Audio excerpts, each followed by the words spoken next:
स्वागत है। आज हम एक बड़ी दिलचस्प कहानी पर बात करने वाले हैं, बुर्किना फासो से। कहानी ये कि कैसे एक बहुत ही साधारण सी विनती, एक अपील पूरे देश को एक साथ ला सकती है। हमारे पास कुछ लेख हैं इस पर और हम कोशिश करेंगे कि इस पूरे मामले के पीछे की जो भावना है उसे समझें। तो हुआ ये कि वहाँ के लीडर कैप्टन इब्राहिम ट्राउरे, उन्होंने लोगों से एक बहुत सीधी सी बात कही।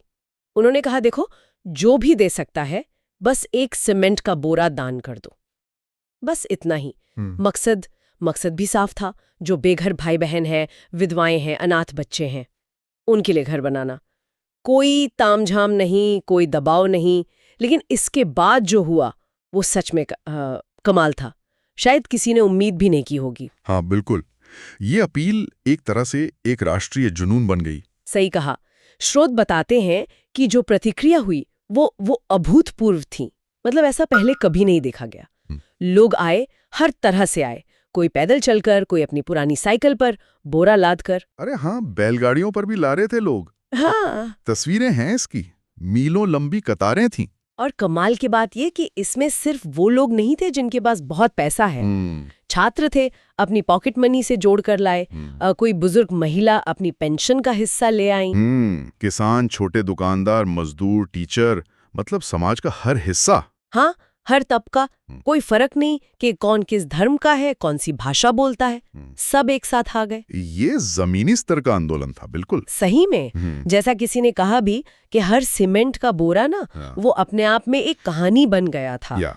जो बात सबसे ज्यादा ध्यान खींचती है वो ये कि ये सब अपने आप हुआ।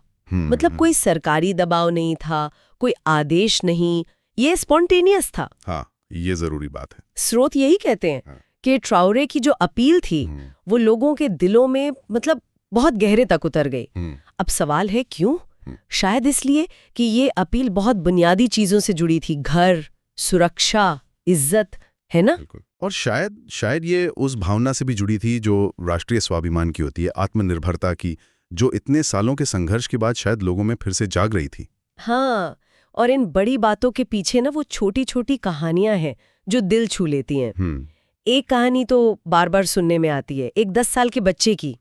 वो भी पहुंचा दान देने, सिर पर एक छोटा सा सीमेंट का बोरा लेकर, जितनी उसकी ताकत थी। अच्छा। हाँ, और जब पूछा कि बेटा क्यों लाए हो, तो उसने कहा मेरे पापा की कब्र अभी ठीक से बनी नहीं है, पर मैं नहीं चाहता कि कोई और बिना छत के रहे, जमीन पर सोए। कहते हैं ऐसी बहुत सी कहानियां थी वहां, अनगिनत। अगर हम इसे थोड़ा बड़े कैनवस पर देखें तो ये सिर्फ दान या चैरिटी का मामला नहीं रह जाता है।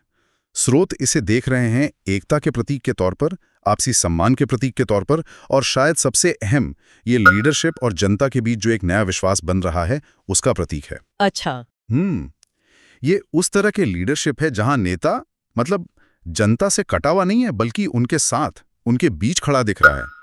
इसे शायद सेवक नेतृत्व कह सकते हैं, जहां पहला काम आदेश देना नहीं बल्कि सेवा करना है, लोगों को ताकत देना है। ये दिलचस्प है। लेकिन क्या ये सिर्फ एक भावनात्मक लहर थी या इसके कुछ ठोस नतीजे भी दिखे? क्या ये टिकने वाली चीज है? ये अच्छा सवाल है। देखिए, भावनात्मक जुड़ाव तो था, बहुत मजबूत था, पर स्रोत इसे सिर्फ एक मोमेंटरी चीज नहीं मान रहे। वो कह रहे हैं कि ये आंदोलन सिर्फ घर बनाने के लिए नहीं है, ये असल में एक राष्ट्र बनाने की कोशिश है, सामूहिक इच्छा शक्ति से। घर तो बन रहे हैं, वो तो ठोस नतीजा है, पर असली चीज जो बन रही है वो है भरोसा, इज्जत, एक साझा भविष्य की उम्मीद।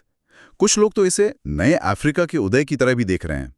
एक ऐसा अफ्रीका जो अपनी दिक्कतें खुद सुलझा रहा है, बाहर पर निर्भरता कम कर रहा है। फूली सी शुरुआत हुई, सचमुच, एक बोली से, एक बोरे से और एक दिल से, और उसने इतनी बड़ी एकता को जन्म दे दिया। बिल्कुल। ये दिखाता है कि जब नीयत साफ हो, अपील सच्ची हो और जरूरत असली हो, तो लोग कमाल कर सकते हैं। यकीनन। और ये चीज हमें आज के जमाने में लीडरशिप, कम्युनिकेशन और ये जो कलेक्टिव एक्शन होता है, इसके बारे में सोचने पर मजबूर करती है। स्रोत हमें कुछ सवाल सोचने को देते हैं, जैसे कैसे एक इतनी साधारण सी, गैर राजनीतिक सी अपील, जो बिल्कुल बुनियादी जरूरत और राष्ट्रीय एकता पर टिकी हो, वो पूरे देश में इतनी गहराई तक कैसे पहुंच सकती है? हाँ, सोचने वाली बात है। वो कौन सी सामाजिक राजनीतिक परिस्थितियां होती हैं जो इस तरह की स्पॉन्टेनियस इतनी बड़ी भागीदारी को मुमकिन बनाती हैं? और क्या ये मॉडल कहीं और भी काम कर सकता है? ये सोचना जरूरी है कि कैसे लीडरशिप का भरोसा और एक साझा मकसद लोगों को ऐसे जोड़ सकता है। वाकई सलाम है बुर्किना फासो के लोगों की इस भावना को। उन्होंने दिखा दिया कि सच्ची एकता में कितनी ताकत होती है।